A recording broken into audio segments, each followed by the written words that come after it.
Cuando las columnas blindadas alemanas se abrieron paso por las extensas llanuras del este en el verano de 1941, ningún oficial del Estado Mayor imaginaba que la seguridad casi absoluta de la Wehrmacht iba a resquebrajarse en un plazo tan breve. En los primeros choques importantes, un impacto inesperado sacudió todo el frente. Apenas habían avanzado hacia Moscú cuando entre el humo y el estruendo aparecieron siluetas soviéticas totalmente distintas a cualquier cosa vista hasta entonces. Aquellos vehículos, con su blindaje inclinado y una movilidad sorprendente, absorbían los proyectiles alemanes como si fueran golpes sin fuerza, avanzando con una determinación que descolocó incluso a los veteranos. El T-34, desconocido hasta ese momento para la mayoría de los servicios de inteligencia alemanes, obligó a los altos mandos a reconsiderar su visión de la guerra mecanizada. Los informes enviados desde las compañías avanzadas mencionaban obuses de 37 milímetros rebotando literalmente sobre el blindaje frontal, mientras que las piezas de 50 milímetros, tan confiables en Francia, demostraban una ineficacia humillante frente a este nuevo adversario. Algunas tripulaciones intentaban disparos a quemarropa, otras recurrían a improvisaciones desesperadas, pero nada parecía capaz de perforar la armadura inclinada que convertía al T-34 en un rival temible incluso cuando era superado en número. La situación adquirió tintes graves con alarmante rapidez. El avance hacia Moscú había estirado las líneas alemanas más allá de lo razonable, dejando a muchas formaciones blindadas sin apoyo directo, obligadas a enfrentarse solas a unidades soviéticas que no solo resistían, sino que contraatacaban con una agresividad que pocos habían previsto.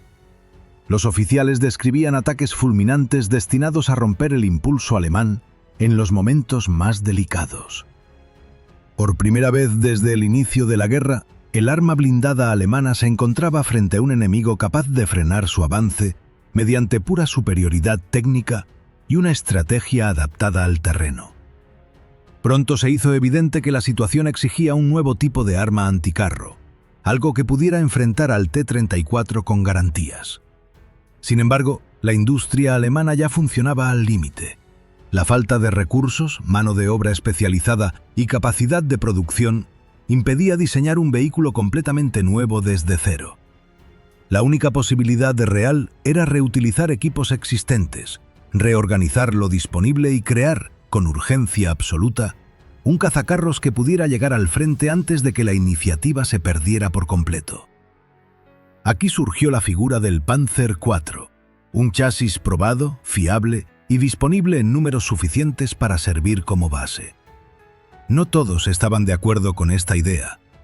Heinz Guderian, uno de los principales arquitectos de la Guerra Relámpago, se opuso abiertamente al proyecto. Consideraba que desviar recursos hacia un cazacarros dedicado era un error en un momento donde el Panzer IV necesitaba una producción masiva.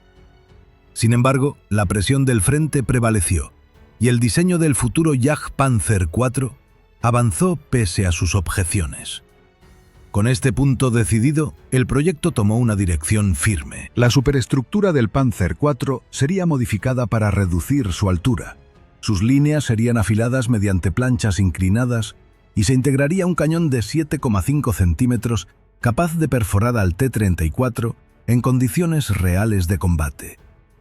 Cada decisión técnica se tomaba bajo la sombra del reloj, porque mientras los ingenieros afinaban los detalles, el frente oriental continuaba devorando unidades enteras. Cuando los primeros prototipos empezaron a tomar forma, los ingenieros sabían que estaban trabajando contra el tiempo. No había margen para corregir errores en múltiples revisiones. Este vehículo tenía que salir adelante y demostrar su valía en el primer combate. Así nació el Jagdpanzer IV, una máquina concebida a contrarreloj, diseñada para resolver una crisis inmediata y destinada a enfrentarse a enemigos cada vez más numerosos en un escenario donde la supervivencia dependía tanto del acero como del ingenio táctico. A medida que los prototipos iniciales del nuevo cazacarros abandonaban los talleres improvisados donde se ensamblaban a toda prisa, los equipos técnicos comprendieron que la fase decisiva no era el diseño sobre plano, sino la integración real de cada componente en un vehículo que debía funcionar desde el primer día. El Jagdpanzer IV no podía permitirse un periodo de maduración largo, porque el frente oriental devoraba recursos con una rapidez que superaba incluso las previsiones más pesimistas. El desafío consistía en transformar un chasis probado en una máquina especializada capaz de rivalizar con un adversario que había demostrado ser técnicamente superior. La pieza elegida como arma principal, el cañón de 7,5 centímetros el 48, se convirtió en el centro de todos los ajustes. Este cañón, con una trayectoria tensa y un poder de penetración respetable, debía integrarse en una superestructura cerrada y de perfil bajo, diseñada para ofrecer el mínimo blanco posible. La idea era sencilla en teoría, pero compleja en la práctica, porque cualquier modificación en la inclinación frontal o en el grosor del blindaje afectaba directamente al equilibrio del vehículo. Los ingenieros se vieron obligados a reforzar la frontalidad sin sobrecargar en exceso la suspensión, lo que derivó en una combinación de placas inclinadas que optimizaban la protección sin castigar la movilidad. El resultado inicial fue sorprendente. El blindaje frontal, inclinado de forma agresiva, ofrecía un nivel de protección equivalente a valores muy por encima del grosor real, gracias al ángulo de impacto desfavorable para los proyectiles enemigos. Este diseño, heredado en parte de experiencias previas con otros vehículos experimentales, se convirtió en uno de los elementos que definirían para siempre la silueta del Jagdpanzer IV.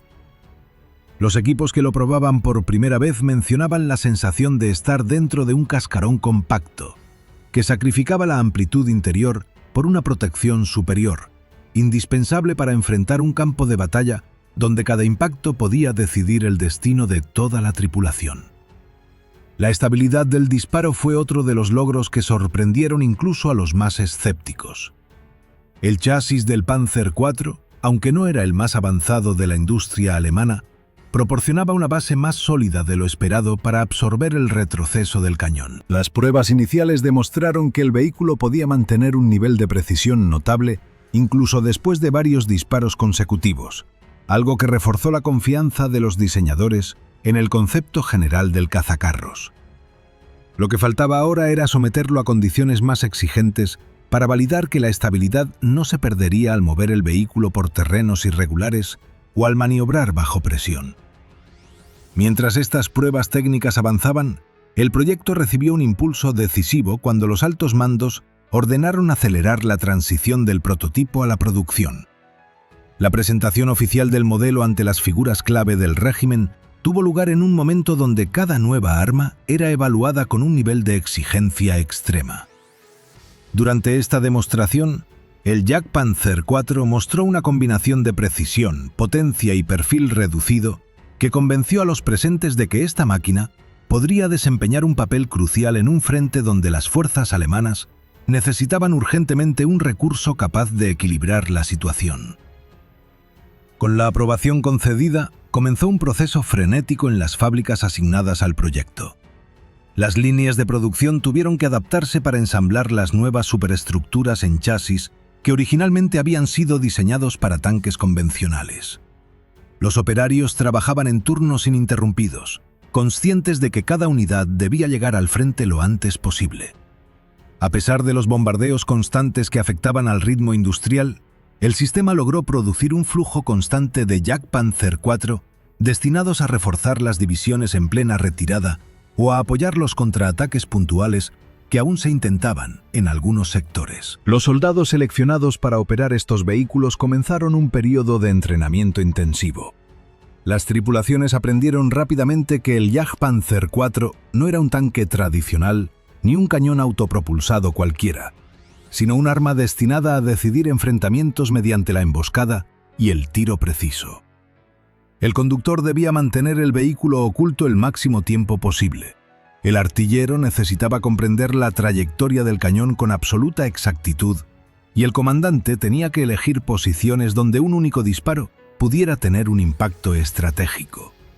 Esta coordinación se convertía en un arte que distinguía a las tripulaciones más experimentadas de aquellas que aún se adaptaban a la nueva máquina. Para muchos soldados, su primer contacto con el Jagdpanzer IV fue una mezcla de admiración y cautela. La ausencia de torreta exigía un estilo de combate completamente distinto, basado en la anticipación y en el uso del entorno como aliado. Pero quienes entendían la lógica del vehículo descubrieron que estaban ante un arma capaz de imponer respeto en manos adecuadas. La combinación de silueta baja, blindaje inclinado y un cañón de alto rendimiento convertía al nuevo cazacarros en un enemigo difícil de detectar y aún más difícil de destruir si lograba disparar desde la posición correcta. Cuando las primeras unidades partieron rumbo a sus destinos en el frente, lo hicieron acompañadas de una expectativa creciente. Nadie sabía con certeza si el Jagdpanzer IV lograría resistir la presión de los combates reales. Pero todos comprendían que esta máquina representaba la mejor respuesta disponible ante un enemigo que avanzaba con una potencia blindada que parecía inagotable. El momento de la verdad se acercaba, y el futuro del nuevo cazacarros estaba a punto de escribirse en los mismos campos donde tantos otros vehículos habían fracasado. Cuando las primeras unidades de Jagdpanzer IV llegaron finalmente a los sectores donde la presión enemiga era más aguda, la situación del frente ya había cambiado por completo. Las divisiones alemanas se movían bajo un ritmo marcado por la urgencia, tratando de frenar avances adversarios que no dejaban tregua. En este escenario, el nuevo cazacarros fue recibido con una mezcla de alivio y expectación, porque no existía un margen real para la decepción. El vehículo no iba a disponer de un periodo de adaptación progresiva. Su eficacia o su fracaso debían demostrarse directamente sobre el campo de batalla. Las primeras misiones asignadas no tardaron en revelar el papel que el Jagdpanzer IV estaba destinado a desempeñar. Las tripulaciones lo posicionaban en áreas donde el terreno ofrecía una ventaja natural, elevaciones suaves desde las que se dominaban rutas de aproximación, franjas boscosas que permitían ocultar el perfil del vehículo o espacios entre edificios derruidos que generaban líneas de tiro inesperadas. El cazacarros operaba de forma distinta a cualquier otro blindado alemán, porque su éxito no dependía de avanzar, sino de golpear en el momento preciso y desaparecer antes de que el enemigo pudiera reaccionar. La primera gran prueba llegó cuando una formación de blindados soviéticos avanzó a través de un sector rural donde el terreno parecía jugar a su favor. Las columnas enemigas se movían con confianza, convencidas de que la zona había sido abandonada tras los últimos retrocesos alemanes. Lo que no sabían es que a varios cientos de metros, 3 Jagdpanzer IV habían tomado posiciones preparando un fuego cruzado cuidadosamente calculado.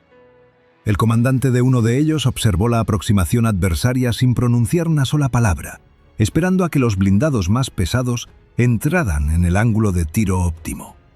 Cuando la primera silueta enemiga se alineó con la retícula del visor, el artillero liberó un disparo cuya precisión sorprendió incluso a los veteranos presentes.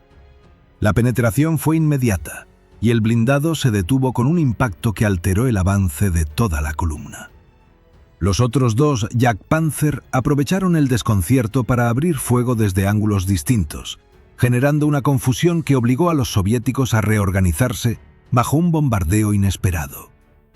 No se trató de una batalla prolongada, sino de un ataque quirúrgico realizado con una coordinación impecable. En cuestión de minutos, las unidades alemanas habían logrado frenar una fuerza muy superior en número. Este éxito inicial reforzó la reputación del nuevo cazacarros entre las tropas que operaban en el frente. Los informes enviados al mando subrayaban la combinación de discreción y potencia que caracterizaba al Jagdpanzer IV, destacando que su diseño obligaba al enemigo a proceder con mayor cautela, incluso en zonas donde antes avanzaban con absoluta confianza. Aunque no podía cambiar por sí mismo el curso de la guerra, sí lograba alterar situaciones tácticas con una eficacia que ningún otro vehículo de su categoría había mostrado hasta entonces. El enfrentamiento contra las fuerzas occidentales ofreció otro escenario donde el cazacarros demostró su valía. En el laberinto natural de setos y pequeños campos que dominaba la región de Normandía, el perfil bajo del Jagdpanzer IV se convertía en un recurso formidable. Las tripulaciones aprovechaban cada desnivel para asomarse apenas unos centímetros sobre la vegetación antes de disparar contra los blindados aliados que avanzaban por caminos estrechos. La capacidad de bloquear el avance enemigo mediante emboscadas rápidas transformó al cazacarros en una preocupación constante para los comandantes adversarios, que debían destinar fuerzas adicionales a la detección de amenazas ocultas. Entre las tripulaciones que destacaron en este periodo figuraba la del célebre comandante cuyos informes de combate serían estudiados durante años posteriores. Sus decisiones, basadas en la observación minuciosa del terreno, permitían que su Jagdpanzer IV se desplazara con sorprendente soltura entre posiciones defensivas preparadas de antemano. Cada movimiento respondía a un cálculo preciso sobre el punto exacto donde el enemigo se expondría, y cada disparo era ejecutado con un control absoluto del retroceso, la dirección y la distancia. Este tipo de actuaciones reforzó la idea de que el éxito del vehículo dependía tanto del diseño como de la habilidad de quienes lo operaban. Sin embargo, las condiciones del frente no siempre permitían elegir un escenario ideal. En ocasiones, las tripulaciones se veían obligadas a combatir en zonas donde el terreno abierto aumentaba el riesgo de ser detectados. En estas situaciones, la supervivencia dependía de la rapidez con la que el cazacarros pudiera reposicionarse tras el primer disparo. Su movilidad, aunque no equiparable a la de vehículos más ligeros, resultaba suficiente para permitir una retirada corta hacia una nueva cobertura, lo que dificultaba que el enemigo ubicara con precisión su origen. El comportamiento del vehículo durante estos combates empezó a generar un respeto innegable incluso entre quienes inicialmente habían dudado del proyecto. Los Jagdpanzer IV demostraban que podían neutralizar amenazas mayores sin necesidad de enfrentarse directamente a los adversarios en combates prolongados. La capacidad de golpear y desaparecer se convirtió en la esencia de su misión, y los informes que llegaban al mando reflejaban un patrón constante. En manos experimentadas, este cazacarros era capaz de alterar el desarrollo de un enfrentamiento con una eficacia que superaba cualquier expectativa previa. A medida que la guerra avanzaba hacia una fase cada vez más crítica, el Jagdpanzer IV seguía acumulando misiones donde su intervención resultaba decisiva. Los combates se intensificaban, las pérdidas crecían y las condiciones estratégicas se deterioraban con rapidez. Pero cada vez que un blindado enemigo quedaba inutilizado por un disparo limpio y preciso, las tripulaciones entendían que su vehículo aún podía marcar la diferencia en los momentos más tensos. A medida que la guerra entraba en una fase marcada por la escasez de recursos y la presión constante en varios frentes simultáneos, los Jagdpanzer IV se vieron empujados a situaciones que iban mucho más allá del diseño para el que habían sido concebidos. Lo que en un principio debía ser un cazacarros empleado en emboscadas calculadas, terminó convirtiéndose en un instrumento imprescindible para sostener posiciones que se derrumbaban con alarmante rapidez. Cada día que pasaba, las tripulaciones asumían riesgos mayores en un entorno donde cualquier retraso, por mínimo que fuera, podía resultar fatal. En las zonas donde el frente se desplazaba con una velocidad casi imprevisible, los Jagdpanzer IV eran integrados en unidades mixtas compuestas por infantería agotada, artillería móvil y restos dispersos de batallones acorazados. El cazacarros, con su perfil compacto y su capacidad para golpear a distancia, se utilizaba para cubrir accesos estratégicos que debían mantenerse abiertos el tiempo suficiente para permitir la retirada organizada de otras fuerzas. Las tripulaciones sabían que estos movimientos estaban siempre acompañados por una tensión creciente, pues cualquier retraso significaba exponerse al avance incesante de columnas enemigas cada vez más decididas. La llegada de combates urbanos cambió de forma drástica el modo en que se utilizaban estos vehículos. En ciudades parcialmente destruidas, donde los edificios derrumbados creaban laberintos de escombros y calles imprevisibles, los Jagdpanzer IV debían maniobrar con extremo cuidado. Su ausencia de torreta complicaba las operaciones en espacios estrechos, obligando a las tripulaciones a calcular cada giro, cada avance y cada retroceso con una precisión milimétrica. Sin embargo, esta limitación también se convertía en ventaja cuando el vehículo lograba ocultar su frontal blindado detrás de muros semiderruidos, desde los que podía controlar zonas enteras sin exponerse de forma innecesaria. En algunos sectores, los comandantes que mejor conocían las capacidades del cazacarros se dedicaron a crear pequeñas fortificaciones improvisadas. Aprovechaban desniveles del terreno, accesos a túneles ferroviarios abandonados o huecos causados por bombardeos para permitir que el Jagdpanzer IV apareciera en el momento exacto, disparara una vez con precisión devastadora y se retirara antes de que el enemigo lograra fijar su posición. Estas tácticas lograron frenar varios avances y retrasar la captura de puntos clave, aunque siempre a costa de un desgaste que se hacía cada vez más evidente entre las tripulaciones. La realidad del frente occidental tampoco ofrecía respiro. Las fuerzas aliadas, avanzando con gran cantidad de recursos y un flujo constante de refuerzos, obligaban a los defensores a improvisar continuamente. En zonas boscosas, donde la vegetación densa generaba sombras que podían servir como cobertura, los Jagdpanzer IV encontraban oportunidades de oro para desplegar su potencia de fuego. Sin embargo, estos éxitos tácticos se veían contrapuestos por la falta crónica de combustible, municiones y repuestos. Un problema que forzaba a muchas unidades a operar con solo una parte de sus capacidades originales.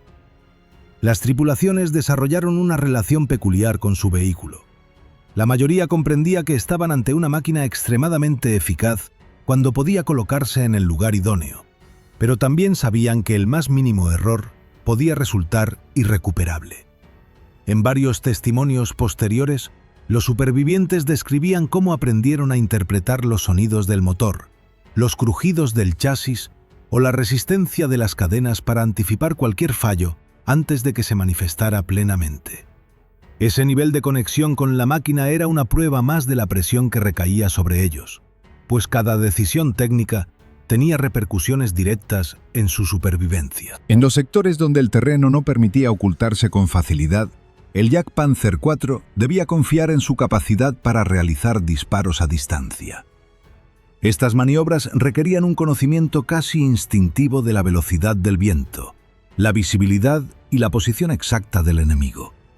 A veces el disparo debía realizarse apenas unos segundos después de que la silueta adversaria apareciera en un cruce o entre dos árboles. Esa combinación de sangre fría y precisión milimétrica llevó a algunas tripulaciones a registrar impactos que más tarde serían considerados ejemplos notables del uso táctico del cazacarros. Conforme los frentes se desplomaban y la presión aumentaba desde todas direcciones, empezaron a darse situaciones donde los Jagdpanzer IV eran empleados para cubrir retiradas bajo condiciones desesperadas. En estos casos, actuaban como barreras vivas que obligaban al enemigo a desplegar cautela durante su avance. Aunque esto no podía cambiar el desenlace global de la contienda, sí lograba ofrecer un tiempo precioso para reorganizar unidades, evacuar heridos o trasladar material sensible fuera de zonas comprometidas. La dureza del blindaje frontal y la potencia del cañón seguían siendo argumentos de peso incluso en los meses finales del conflicto.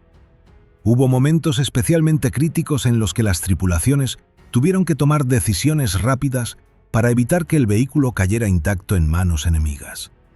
En algunos casos, se optó por abandonar el cazacarros solo después de sabotear los sistemas vitales, dejando la máquina inoperativa pero perfectamente visible en los caminos o cerca de posiciones fortificadas. Estas escenas eran un recordatorio simbólico de cómo, incluso en retirada, el Jagdpanzer IV seguía imponiendo respeto gracias a su apariencia robusta y su reputación ganada en combates intensos. A pesar de la intensidad creciente de la guerra, cada jornada demostraba que el cazacarros aún podía inclinar el equilibrio táctico cuando era empleado por manos experimentadas. Pero los días de resistencia se estaban agotando, y las unidades que seguían combatiendo sabían que se aproximaba un desenlace inevitable que marcaría el final de una era para los blindados alemanes. Cuando la guerra entró en sus meses finales, los Jagdpanzer IV que continuaban operativos se encontraron en un escenario donde cada misión podía ser la última. Las líneas defensivas se fragmentaban con una velocidad abrumadora y las unidades supervivientes debían cambiar de posición sin descanso para evitar quedar atrapadas entre fuerzas enemigas que avanzaban desde distintas direcciones.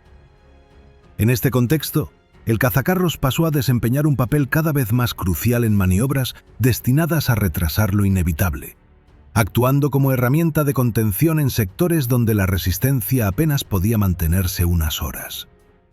En regiones donde los caminos se habían convertido en barro por el deshielo, los Jagdpanzer IV se alineaban en puntos estratégicos para cubrir el paso de las unidades en retirada. Estos vehículos, a menudo aislados y superados en número, se colocaban detrás de diques naturales, troncos caídos o muros que permanecían en pie tras los bombardeos. Desde estas posiciones, los artilleros observaban cuidadosamente los accesos por donde se esperaba la llegada de blindados adversarios. Un solo disparo bien calculado bastaba para alterar el avance enemigo, obligándolo a reducir la velocidad y a desplegar reconocimiento adicional, lo que ofrecía un respiro momentáneo a los defensores. Las maniobras defensivas no se limitaban únicamente a zonas rurales. En las afueras de ciudades industriales, donde las estructuras metálicas retorcidas por los bombardeos formaban pasillos irregulares, los Jagdpanzer IV se empleaban como piezas fijas que controlaban avenidas completas. Su frontal reforzado les otorgaba un grado de resistencia suficiente para soportar los primeros impactos, y su cañón, colocado de manera que dominaba las rutas principales, se convertía en un obstáculo que los atacantes debían eliminar antes de continuar avanzando. El simple hecho de saber que un cazacarros podía estar oculto entre los restos de una fábrica era suficiente para que las columnas enemigas avanzaran con mayor precaución. Hubo situaciones en las que las tripulaciones se vieron obligadas a improvisar soluciones que no aparecían en ningún manual. En zonas donde los puentes estaban a punto de colapsar, los Jagdpanzer IV se posicionaban en el extremo defensivo para neutralizar cualquier intento de cruce enemigo, mientras la infantería alemana conseguía alcanzar la otra orilla. Cuando el último pelotón cruzaba, la tripulación del cazacarros debía decidir entre destruir el puente o retirarse por sendas forestales que apenas ofrecían espacio para maniobrar. Esta clase de decisiones, tomadas bajo una presión constante, reflejaban el espíritu de supervivencia que dominaba esos últimos días. A pesar del desgaste acumulado, algunos Jagdpanzer IV lograron desempeñar un papel sorprendentemente efectivo, incluso cuando se encontraban muy lejos de su estado ideal. En varias regiones, las unidades de mantenimiento ya no disponían de repuestos adecuados y debían recurrir a piezas recuperadas de vehículos inutilizados. Había motores que funcionaban con mezclas de combustible de baja calidad y transmisiones reparadas con urgencia tras jornadas completas de combates. Sin embargo, el cazacarros seguía demostrando que su diseño compacto y su cañón fiable podían generar un impacto significativo, incluso en condiciones mecánicamente precarias. El avance enemigo terminó fragmentando los últimos sectores donde aún resistían agrupaciones blindadas. Los Jagdpanzer IV que quedaban operativos fueron concentrados para crear líneas de retardo destinadas a frenar penetraciones críticas.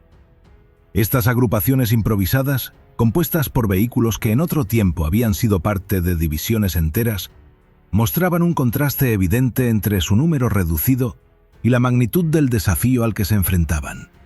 Aún así, varios de estos grupos consiguieron ejecutar maniobras defensivas que retrasaron avances decisivos durante horas valiosas. En algunos episodios particularmente intensos, los cazacarros se emplearon como puntos de defensa casi estáticos, parcialmente enterrados en el terreno para reforzar su posición. Esta técnica, utilizada en los momentos en los que la movilidad ya no era viable, convertía al Jagdpanzer IV en una especie de fortificación improvisada con una capacidad de fuego que superaba la de muchas posiciones fijas tradicionales. Desde estas configuraciones, las tripulaciones lograron repeler avances y crear auténticos cuellos de botella que ralentizaban a las fuerzas enemigas justo lo suficiente para permitir la evacuación de unidades cercanas. El colapso general de las líneas alemanas marcó el destino de los últimos Jagdpanzer IV. Muchos fueron abandonados tras quedar sin combustible, mientras que otros acabaron destruidos por sus propias tripulaciones para evitar que cayeran en manos enemigas. Algunos vehículos que permanecieron intactos fueron capturados y examinados por las fuerzas vencedoras, que quedaron sorprendidas por la combinación de blindaje inclinado y potencia de fuego que aún ofrecía un rendimiento notable, incluso al final del conflicto. Varias unidades fueron entregadas a Rumanía, donde recibieron la designación TAS T4 y continuaron en servicio durante años posteriores, integrándose en formaciones que vigilaban fronteras y zonas estratégicas. Su vida útil se prolongó gracias a la robustez inherente del diseño y a la relativa facilidad con la que podían mantenerse operativos en entornos menos exigentes que los campos de batalla donde habían debutado. Con el paso del tiempo, otros ejemplares quedaron enterrados en bosques o cubiertos por capas de tierra en campos donde se libraron combates intensos. Décadas después, algunos de ellos fueron descubiertos por equipos de restauración que quedaron sorprendidos por el estado de ciertos componentes, todavía reconocibles pese al tiempo transcurrido. Estos hallazgos devolvieron al Jagdpanzer IV parte de la presencia que tuvo en su era, permitiendo que nuevos espectadores contemplaran un vehículo que, nacido en medio de una crisis militar, terminó dejando una huella profunda en la historia de la guerra mecanizada. Y aquí concluye esta historia. Si te ha gustado, deja tu like, escribe un comentario y suscríbete para no perderte las próximas narraciones.